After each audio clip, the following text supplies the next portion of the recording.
Lajmi i trisht. Aktoria Songül Oden humbë motrën e saj. Stamboll, Turqi.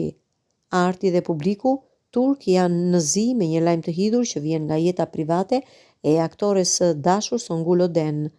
Aktoria 47 vjeçare po përjeton një humbje të padurueshme, vdekjen e motrës së saj të shtrenjtë me të cilën ajo kishte një lidhje shumë të ngushtë. Nga burimet e afërta me familjen, konfirmohet se motra e Songulit, e cila nuk ka qenë figurë publike, ka humbur jetën pas një lufte të shkurtër me sëmundjen. Deri më tani nuk janë dhënë detaje të holla për shkakun e vdekjes, duke respektuar privatësinë e familjes në këto raste të vështira. Songül Oden, e njohur për rolet të fuqishme në seriale televizive të suksesshme turke, është një figurë e adhuruar jo vetëm për talentin e saj aktorial, por edhe për injoratën dhe zemërgjërsinë.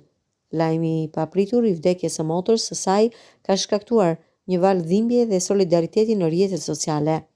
Mira Fanca dhe kolegë nga industria kinematografike kanë mbushur profilet e tyre në internet me mesazhe ngushëllimi dhe kuotat më të bukura nga serialet e saj, duke kërkuar forcë për aktoren në këto ditë të errta.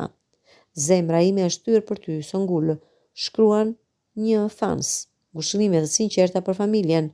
Humbja e një të afërmi është gjëja më e vështirë në jetë, shkruan një tjetër. Përderisa Songül Oden nuk ka bërë ende ndonjë deklaratë publike, pritet që ajo të kërkojë kohë private për të përjetuar dhimbjen dhe për të qëndruar pranë familjes së saj në këtë periudhë shumë delikate. Jeta ndonjëherë sjell dhimbje të papritura që na tregojnë se pas dritave të skenave dhe famës, artistët tanë të dashur janë njerëz me zemra që lëndohen dhe të njëjtat humbje si secili prej nesh. Ju lutemi Songül Oden dhe familjes së saj forcë dhe qetësi në këtë kohë vajtimi.